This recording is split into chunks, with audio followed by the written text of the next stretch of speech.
Welcome to the Redcaps Podcast, a podcast where we dip our caps into the blood of our listeners and we ramble on about old school games.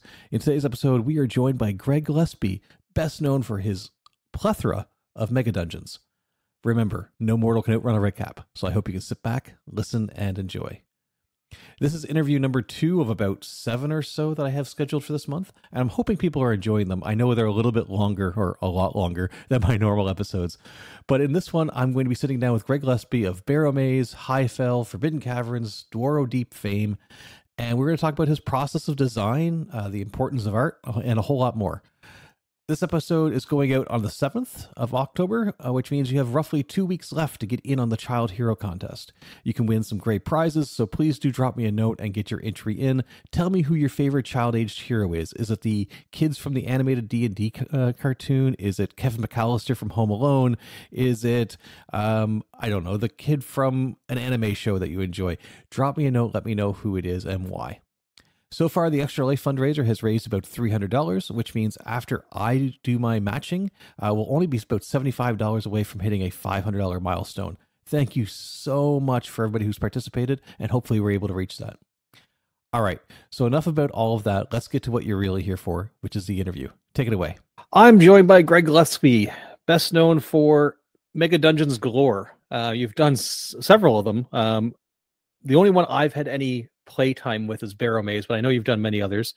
I want to thank you for coming on. And my very first thing I got to ask up front, why so many Megadungeons? Well, hello, thanks for having me. It's always nice to speak to a fellow Canadian. So why Megadungeons? Well, a couple reasons. So the first one is the hobby began in the Megadungeon. This is Castle Greyhawk and Castle Blackmore, El Raja Key, that sort of thing. So that's where the game began. And when we think about Megadungeons, we should be thinking of the origins of the hobby. So I think that's something that I want to sort of encourage, looking back to the original designers and their intent for play and play style and so on. And then the other part of it too is they're just, they invigorate the imagination. They're inspiring. So the whole notion coming from sort of Tolkien's Moria, the first sort of inspiration for a Megadungeon, and that's a pretty cool evocative image. I think we all had reading those books and seeing it on screen and so forth. So it speaks to the origin of the hobby, and it also fires the imagination for gameplay. Yeah, and I mean, you've kind of shown through the various products that a Megadungeon doesn't just need to be a one-note thing. You've kind of went in various themes, which each of your various ones. I mean, Barrowmaze is very undead heavy, and I really like how Barrowmaze is a horizontal Megadungeon, not a vertical one.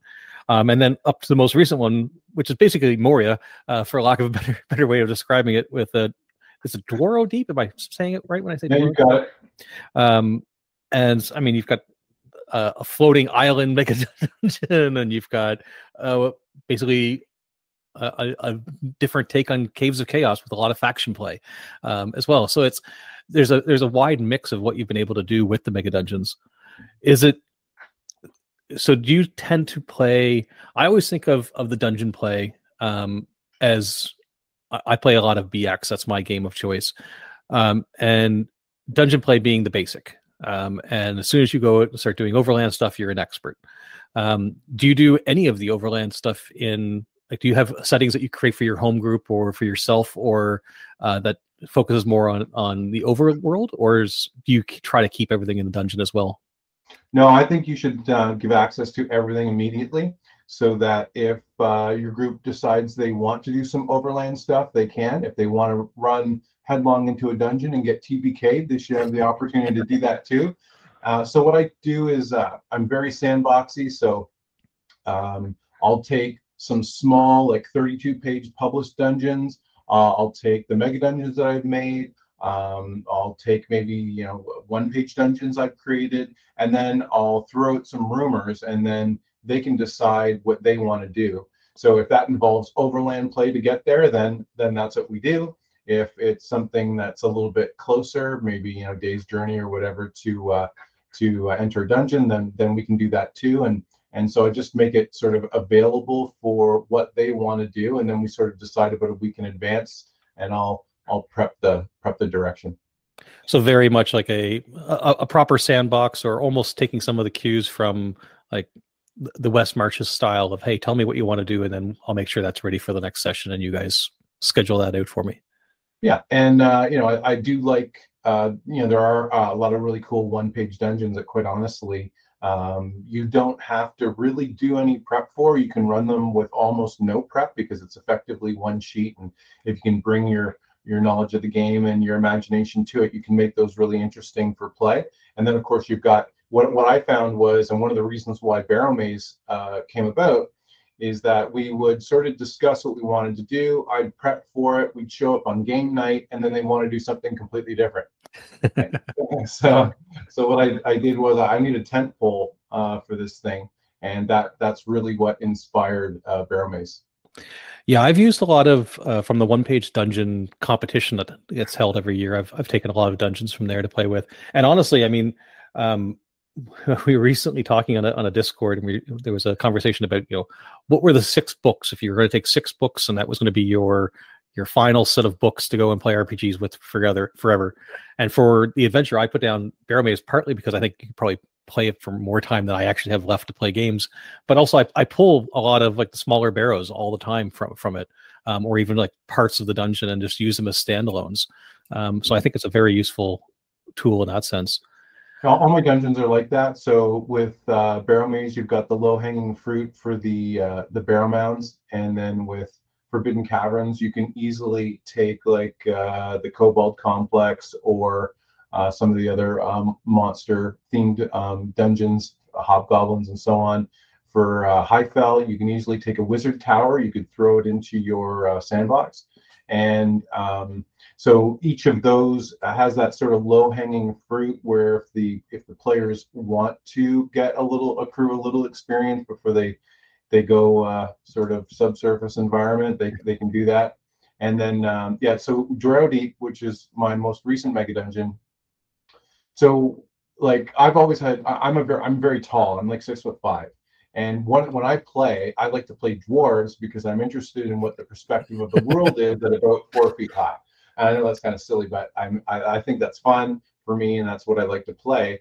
So, and I've always been fascinated with dwarves from Tolkien's Moria. So then when you start going back to the history of the hobby, looking not only at TSR stuff, but then also at third-party publishing, there were a lot of attempts to do a dwarven themed dungeon that just didn't materialize the way it should have. And I find that shocking. Like, when you consider how ubiquitous Moria is to the inspiration for Dungeons and Dragons and dungeons everywhere, and yet it had never really been done well in a way that I wanted to do it, that I would want to play.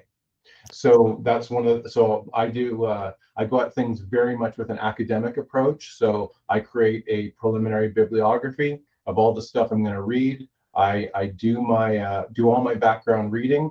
I make it, so there are things that I'm already familiar with. There are things I'm not familiar with at all, and everything in between those two spots. And then I take a look at how people have gone about it, and then from there, decide what I like, what I don't, and then try to incorporate all of that moving forward into my vision for a project. When you're working on something as big as these MegaDungeons are, how do you tend to map everything at once and then go back to stock, or are you like mapping a little bit, stocking a little bit? Like how do you keep that flow going over what I have to assume is quite a period of time, given the size of these projects? Like, just how does that work? Is it a full map and then stocking, or is it a mix? Or well, it's both. Now, so if we take the most recent one, Dwarrowdeep, so I had an idea of what I wanted the hex map to look like, and the hex map had to be done in order to take a look at the primary encounter areas and then build those individually. So in that instance, the hex map had to be done first, and it had to be ironclad and concrete. Then from there, I could build my individual sections. So then I'll go from hex map first normally, because each of these are situated in my campaign world. So I've got my campaign world map. Then I've got then it's broken into the regional maps, and then there's the hex map for that dungeon or its surrounding area. Then from there, it's onto the individual dungeon maps. And I read a quote. I'm not sure if you're familiar with the Irish band The Pogues, but Okay. they're very popular in the 1980s, and Shane MacGowan was their front man, and I think he's one of the best lyricists from the 20th century. And he said once that someone asked him, well, how do you write lyrics for a song? And he said, well, I just come up with the melody and the lyrics suggest themselves. And so I have an idea in my mind of what I want, but as I go through the process organically, I'm open to new inspirations, to alternative ways of doing and being in the process, so that as I create it, yes, I've got the idea in my mind, but as I start to lay it out, other things will suggest themselves that I didn't initially consider or see, and I try to incorporate that as I go. It's interesting that you describe it that way, because that's really how I describe how I play characters when I play D&D. I've kind of always railed against the idea of extensive predetermined backstories and what your character is before you actually sit down, because much in the same way you were just describing, that as you're developing the dungeon, you figuring out what's going on as it goes, and it kind of shows itself to you. That's how I feel my characters are as I'm playing. Is that I could start off with one idea, but 3 sessions in, this is an entirely different character, and the character was formed by the play and the world and how it was described to me. So I've always, I kind of, I guess, in some ways look at envy at folks that can figure out a character and just have them run no matter where they're at.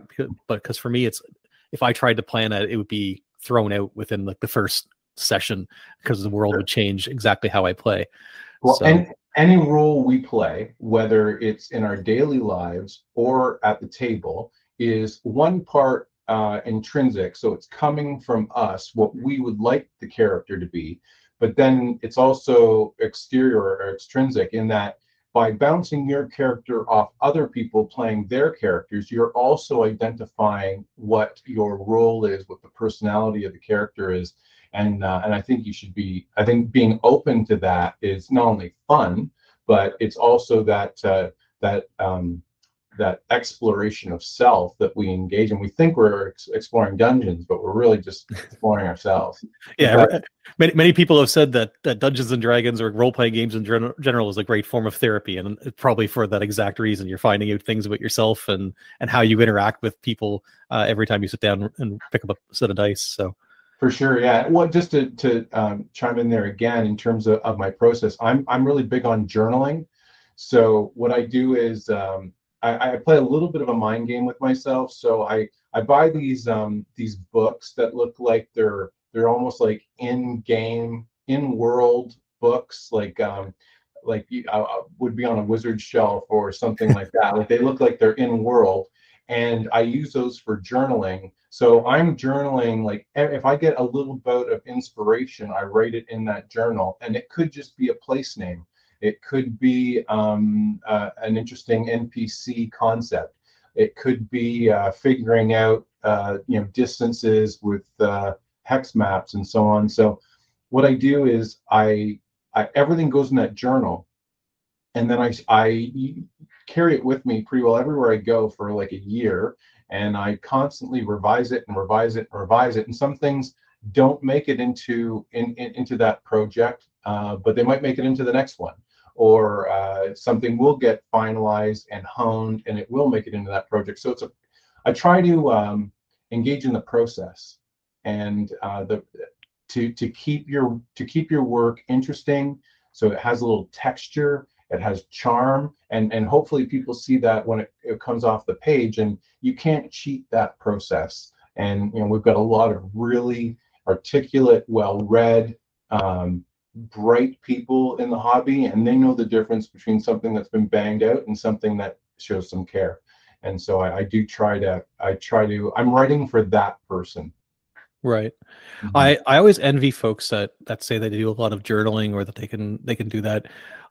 I've got a tiny little, I don't even know what the size of it would be. It's upstairs next to my bed, to be honest. Just a tiny little pocket-sized notebook that I keep there for in case inspiration right before I fall asleep. You know, that note you have to jot down. But it's funny. I mentioned earlier when I was talking about the 6 books. The 6th book I had on my list was a notebook, but one that doesn't give me any anxiety to go and write in, because I find I'll get the nicest notebook. I'll have to sit down. I'm like, oh, whatever I put in this, I'm going to ruin this book. And I have that hard time to start. I have been told, just scribble on the first page or rip out a page or something so you get over it. But I don't know how many notebooks I have that like the first 3 pages I've got something written in, and then it went sideways. I'm like, no, I can't touch this book anymore. I've ruined it. I know. But yes, that's I think a little bit of writer's anxiety, and quite honestly, I don't really believe too much in writer block or writer's anxiety, because that's you telling yourself that you have not done enough background reading, and or you have not done enough outlining. So when you've done your reading, when you've done the outlining, you're prepared, you're ready to go. There is no anxiety because you have a plan. It's when you don't have a plan that we tend to think in these terms, and then we're like, and then your hand ringing and the cursor's blinking at you or whatever, the story. Yeah, it is often during that brainstorming period. If I'm writing out an episode for the podcast or something and I've got everything lined out, I can fly through that no problem. It's that initial brainstorming where I find I get stuck a lot. Yeah, just to chime in there and add in, for creative types, whether you're chiseling a statue from stone, whether you're writing an RPG, whether you're writing music, whatever it is, you are going to have creative self-doubt. Yeah. You have to embrace that self-doubt. And that is a healthy thing. It's not paralyzing, it's healthy. Because if you're sitting there and you're saying, God, this sucks. Like, everyone's going to think this sucks. I'm going to hate myself forever if I put this down on paper. Then you have a really healthy check and balance going on in your brain. And creative types, we beat ourselves up, because we want it to be just so. And I try to embrace that the best I can, and I have got this little note I put at the front of each of those sort of journaling books that just reminds me of the creative process, and that self-doubt is part of it, and it's healthy and completely normal. I think that's a good message for everybody here, actually. So thank you for putting that out there, because I wouldn't have said that nearly as articulately as well as you did. I'm going to ask you a question that I ask all kinds of people, and I've said before that I could ask 5 people and I would get 8 different answers to this question. It's OSR October that we're doing. What's the OSR? What is the OSR? Well, I don't spend a lot of time wringing my hands and gnashing teeth on that idea.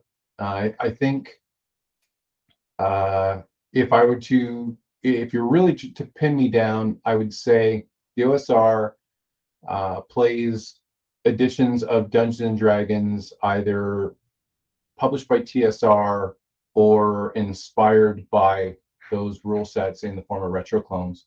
So I have a very clear delineation in my mind between what TSR D&D means and what WotC D&D means. And if you love WotC D&D, all the more power to you. I personally have no interest in playing Mike Merle's version of D&D or whoever's version of Monty Cook's version of D&D. I want to play Gary Gygax's version of D&D and Dave Arneson's version, and that's where I'm at when I think about little homages and tips of the cap and things like that I want, little Easter eggs and things that I want to put in my books. It's going to focus on the people that created the hobby that has given so much to me over time. It was a Dungeons and Dragons for me. It was like a training ground for academia. Constantly sitting there with a dictionary, looking up all these strange words that Gygax was writing and trying to translate what was going on there. And it's given me a lot, and I enjoy playing the game still. I enjoy giving back and trying to create things that people might be inspired by or enjoy. And so the OSR to me emphasizes TSR era D&D, either in those rule sets or their clones, And I think Matt Finch's primer for old school gaming did a really terrific job of explaining what that means in terms of gameplay at the table. So for those listeners out there, if you haven't read Matt Finch's primer for old school gaming, definitely do that. Yeah, I agree. It's sitting right over here on the shelf, and it's a fantastic resource. I think everybody should go through that. If you had to, if you have a gaming shelf or anything near you, what would be a games rule book that is dog-eared and used all the crap versus a game book that maybe you've bought because you were collecting and is sitting there dusty that you haven't touched? If you had to, one of each. Yeah, what's one of each that you think you would pick right now? Well, I'll start with the last part first. So someone suggested there was a low fantasy gaming book, and I'm trying to think of the anyway, I bought it, and I was really disappointed when I got it. The cover art was excellent, but I just didn't really like it at the end of the day, and I cracked it open. For me, like, if I sit there, like I have like I spend a lot of time thinking about art and the style I want in my material, because that care and thought with the aesthetic and the consistency, trying to herd cats. Like, you've got this diverse group of artists, right? And your quality control, and you're trying to work with them, but they're talented and headstrong, and yet your quality control. Like, you can't have 7 artists and the 8th is just way off on a wild goose chase, right? I mean, you have to bring some coherence to it all, and you have to work with people that are willing to work with you in return and realize your vision. Because I can draw you a good stick figure, but that's all. I'm not an art major. Same here. I have to work with some really talented people, and thankfully they're patient with me, and sometimes we have to iterate a couple times before we get there, but everyone's happy with it, and we're all happy with it when it finally comes forward. So those are things that are really important to me. So when I look at that first book example and I say to myself, the art's inconsistent, or the layout has too many gaps, or that sort of thing, then I'm out. Something that any version of BX I have, or the AD&D Player's Handbook, DM Guide, Monster Manual. So I had my DM's copy. I've got the AD&D handbook, AD&D Player's Handbook, the DM Guide, the Monster Manual, Monster Manual 2, and Fiend Folio, all bound in leather. Nice. Together, and with ribbons and all that stuff. So that's my copy, and I'm very fortunate. I've literally dragged that things to conventions across the U.S. and got it signed by most of my my gaming idols from early TSR days. That's a pretty awesome book to pick as the one that's been dragged around. I think that's awesome. I've got I don't know how many different versions of BX right now. I'm looking over. I've got a custom book that I've got bound of both B and X put together, of Rules Cyclopedia, and then half a dozen other BX type clones that are out here.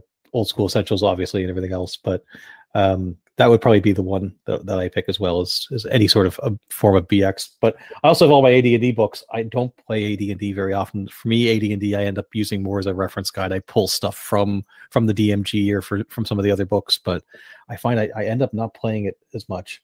I don't know why, but for me, the sweet spot is the BX engine with the Chrome of AD&D. Yeah. So, like, things that really bug me about BX. So I want shadows to be undead. That's something that's key. I want sleep to have a save versus spells. So there's stuff like that. So and that's really how I played all my life. It was D&D 0.75. It was halfway between BX, because we didn't like weapon speed factors, and we didn't like counting segments and stuff like that. To this day, if it seems like, if we made the game into like actuarial science, I'm kind of out. And with an accounting exercise, I'm not keen on that. So I wanted to play fast, and we often, not all the time, but we use miniatures a lot. So we've got like an adapted like a low an OSR version of miniature rules that allow fast play and doesn't bog down the table. You mentioned earlier how much art's important, and that's when I the very first time I ever picked up Barrowmaze Complete, and I was flipping through it. The art is what, even before the design of the dungeons or anything, the art's what grabs your attention with that product. There's so many just really awesome. Like I do a lot of theater of the mind when I'm playing normally, and if I'm playing online, I will often throw up a full page picture of something to evoke the tone of what's going on there. And Barrowmaze just seemed to have so much of that just already sitting in the book waiting for me that I didn't even have to go searching for anything. I can just throw up a piece of art from there, and like this is what it feels like, what we're playing, like, and everybody's instantly on board. And you've got some amazing people on there that's done art for you across the products. One of the things that's come up over the last year or two that's got a lot of talk is AI art and where that fits. Is it cool to have it in the product? Is it worthwhile? Is it something that's going to ruin art forever, or is it just another tool that an artist could use? Do you have any opinions on that at all? I know you're not an art major, but obviously you're very in depth with a lot of artists and what have you. I just wonder if you had any sort of a thought on that. Well, will it have a place? Sure it will. But the thing is it, like, I'm an art snob. I'm not going to lie about it. I am. I know what I'm looking for. I can see it in my mind already in like how a page will lay out, what have you. So I've got that idea in my mind, and then I start dialoguing with the artist, and they say, okay, well, I looked at the page and this is what I was thinking, and then so it becomes sometimes it's just straight what I want, and sometimes it's straight just what the artist wants, but most of the time it's a negotiation, and then we sort out little tiny details and things like that. So I enjoy that creative process. I really do. And I want to do things in a way that is consistent with the zeitgeist of late 1970s, early 1980s Dungeons and Dragons. So I think one of the things that when people have said that they flip through Barrowmaze, that they find it very atmospheric, that not only that sort of the image of mist swept barrow mounds, but the images of the undead and so on inside it, they find it very atmospheric. And I hopefully each of my books has its own atmosphere. I do try to bring that forward. So will AI art have a place? Yeah, it will. I think, perhaps if you're just starting out and you don't have a lot of resources and you've got pages to fill, could you do that, reasonably cheaply? Yeah, sure you could. And I think it'll only get better. But for where I'm at, what I enjoy doing, I want to stick to what inspires me and what inspires the people who like my adventures. So it sounds like the collaborative process of going back and forth and doing those iterations is as much the juice as anything else. It's being able to describe what your vision is and kind of have that all work out with the artist and get an end product that doesn't just necessarily satisfy you, but everybody that's involved along the way as well. Well, yeah, but with Dungeons and Dragons or any role-playing game, it's about the details, because like any fandom, whether it's Star Wars fandom, Star Trek fandom, Lord of the Rings fandom, whatever, people want depth of engagement. And if you aren't providing depth of engagement, either both in your art and your text and in how things will play out, then you're limiting, you're kind of putting parameters on how long your product will be alive. The better the depth of engagement, you're going to breathe life into that product for longer. And I don't want to create something that people are going to forget in 5 years. And let's face it, we've got everyone has gamer ADHD to a point. It's always on to the newest thing. Mm-hmm. But if in that context you can create things that have some staying power, you're going about it the right way. And I'm trying. I try really hard. Like I spend a lot of time going through. Like I went back through every issue of Dragon magazine. I went back through every issue of Dungeon magazine. I went anything that ever mentioned dwarves or Darrow or Dergar. I reread in my lit review for creating Dwarrowdeep. So I wanted to make sure it was very well grounded, not only in the game that we love, but also in the literature that informed that game. Right. You mentioned how much stuff is out there right now. We are kind of in a golden age of content. Whether or not the content is all of the same level is debatable, but there's definitely more content than any one gamer could ever produce probably almost every single day out there.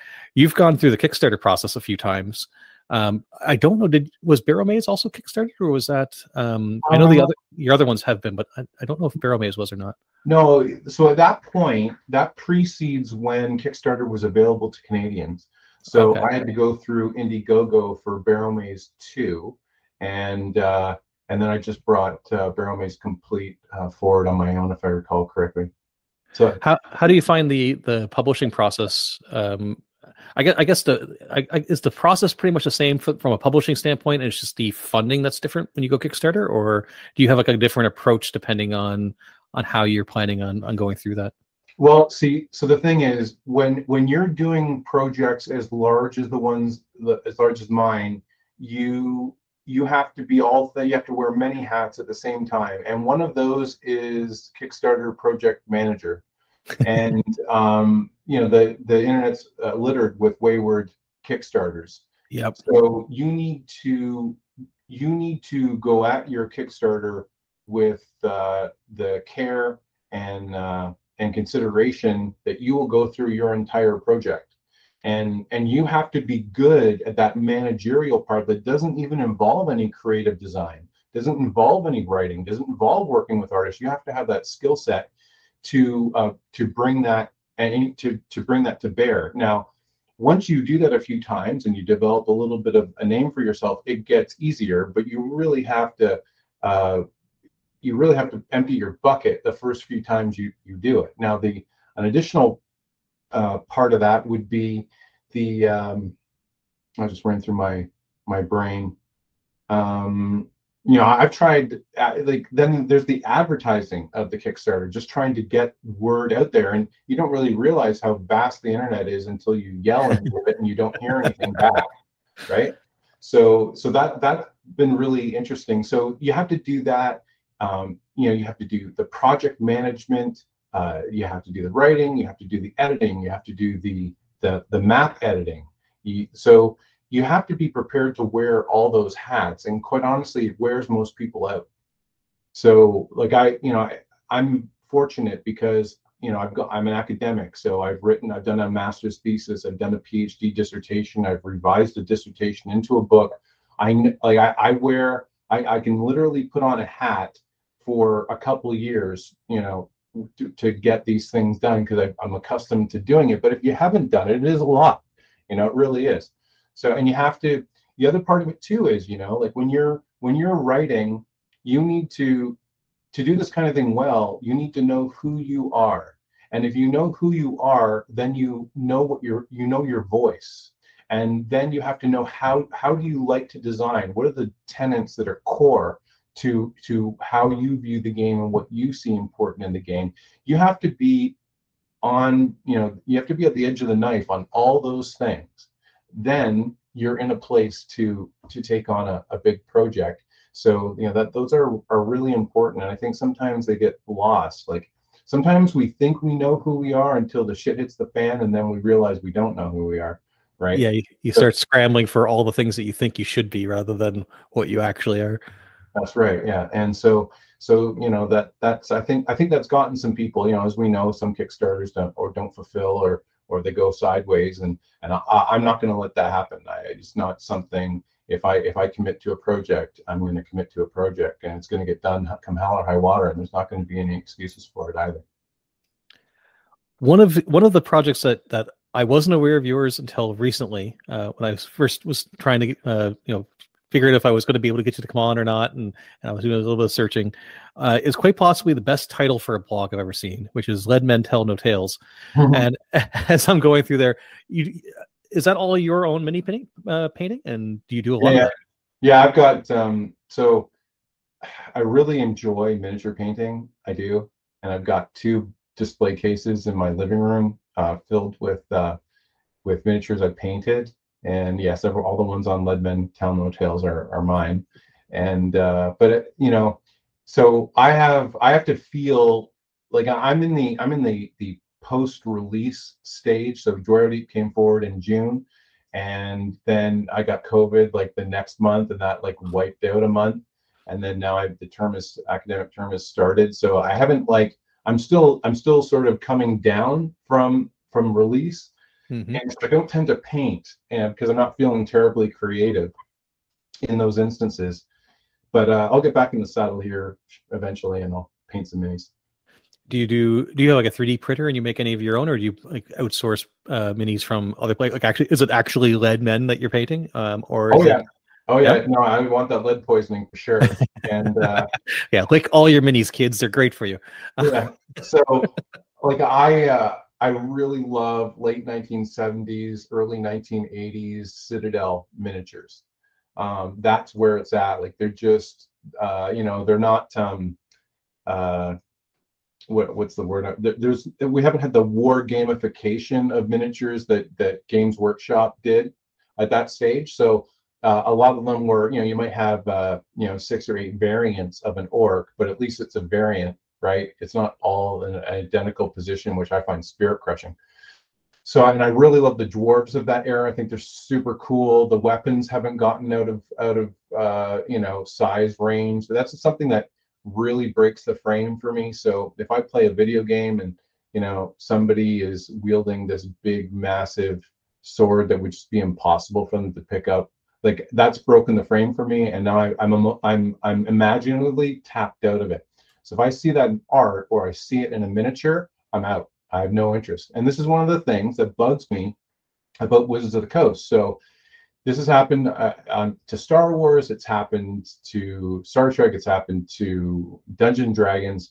When you distance yourself from the source material too far, and the people in charge of that IP are not referring back to the things that made it cool to start with, it starts to become self-referential.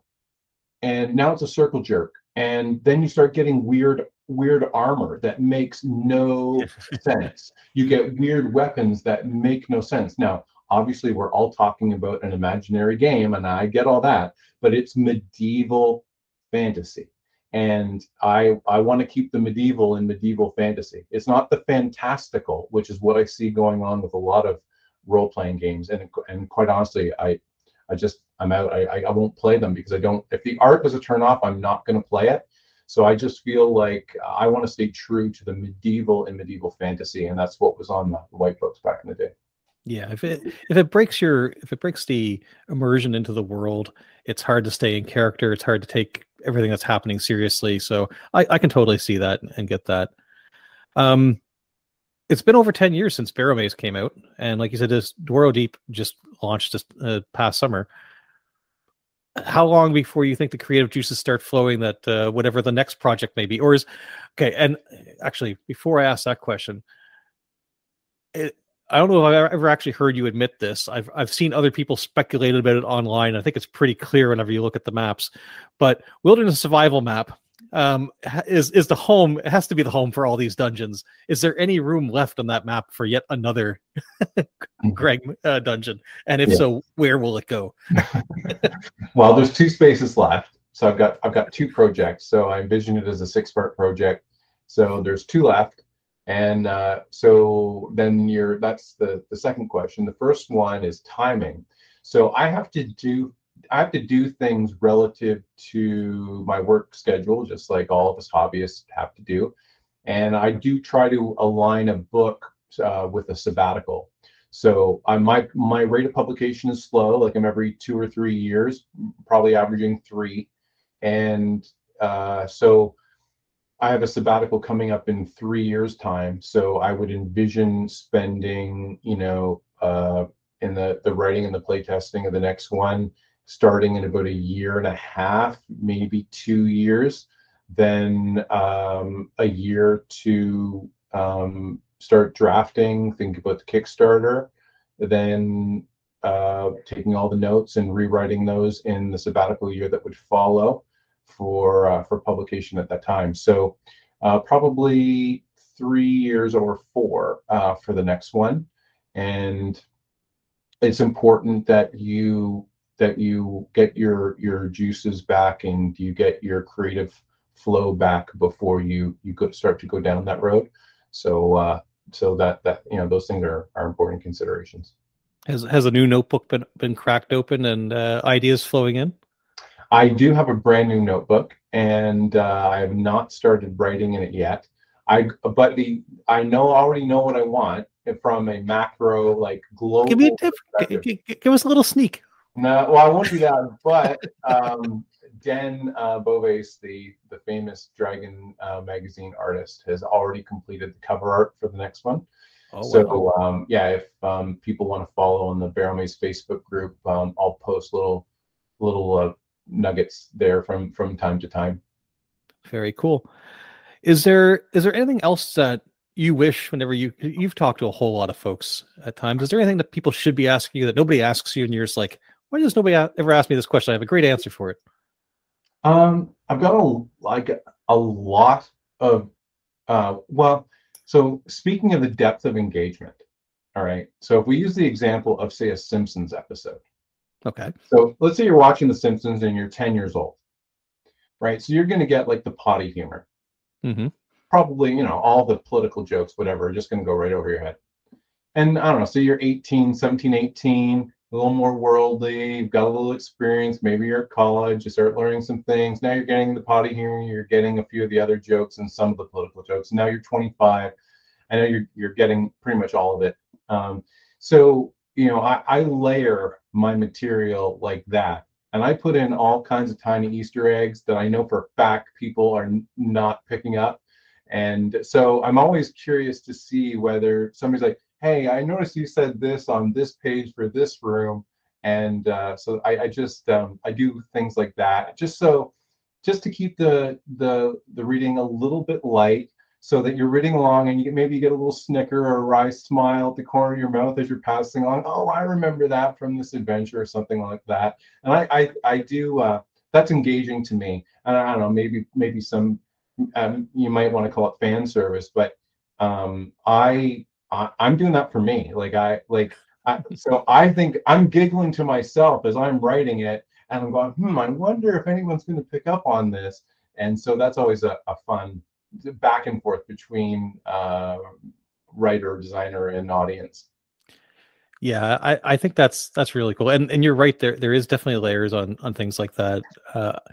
First thing that popped in my head when you started going down the Simpsons example was I was thinking the Muppets and what have you. There was always that same sort of layer where there was a beginning, and then if you go back and watch as an adult, you're like, oh, how'd they get away with those jokes on that kid's show? But yeah. Did you go this year to North Texas RPG Con? I'm sorry? Did you go to North Texas RPG Con this year? Yeah, I did. I was a special guest there this year. It was great. I wanted to go down so bad, but then just way that when at the beginning of the year when we were all so unsure of how travel was going to work coming out of Canada and some work stuff, I wasn't able to make it down. But that is on my list of cons for next year. Is there any other cons that you highly suggest people go to if they're interested in the OSR outside of North Texas? I think that's kind of the premier OSR one, but it is the premier OSR one, and there are kindred spirits down there. So if any of your listeners, enjoy TSR games or their clones, then North Texas is definitely where you want to go.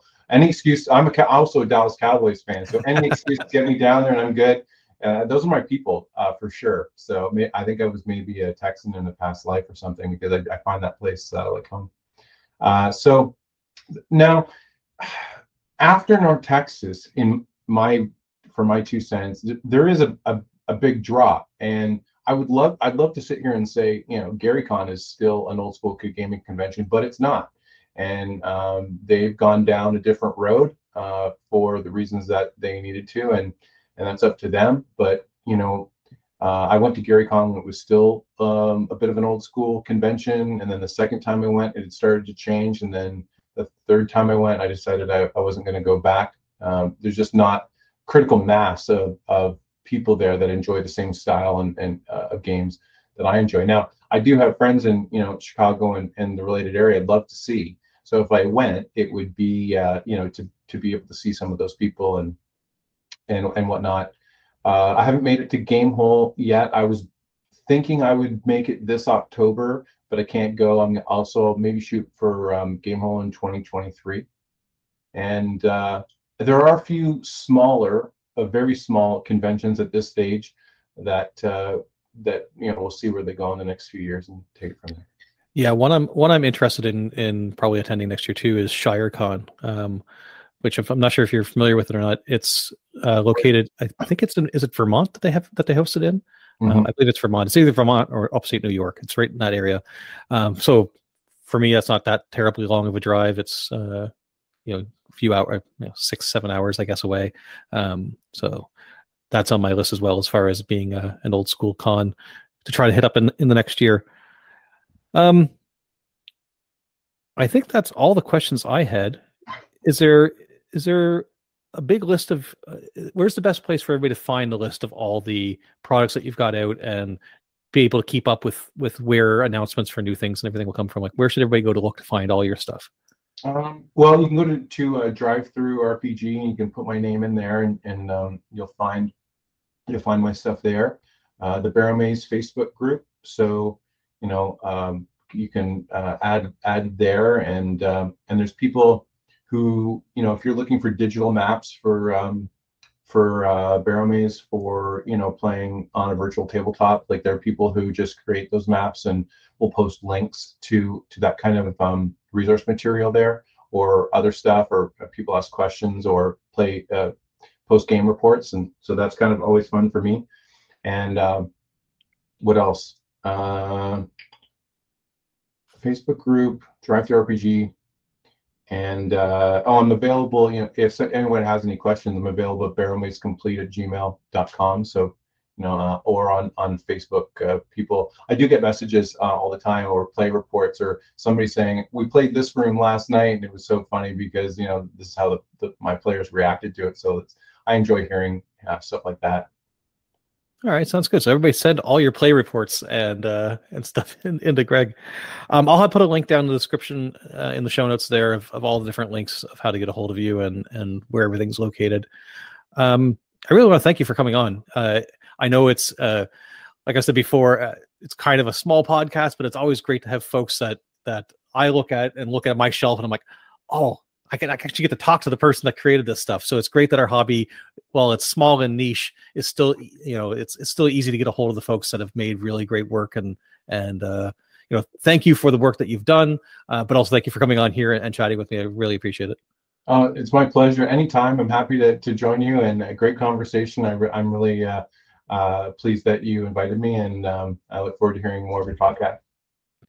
Okay, folks, that wraps up this episode of the Redcaps Podcast. I hope you enjoyed, you learned something, and that you were eager to come back for more. Thank you so much to Greg for joining me on this episode. That was a lot of fun, and I really hope everybody enjoyed it, even as partially as much as I did. The call-in number is 385-2REDCAP. That's 385-273-3227, or you can head over to anchor.fm/theredcaps and leave a voicemail. www.theredcaps.net has all the links to all the ways to contact me, and I would love to hear from you. Thank you so much for listening, and please remember, never let your caps dry out. Stay safe, have fun. We'll talk again soon. Take care.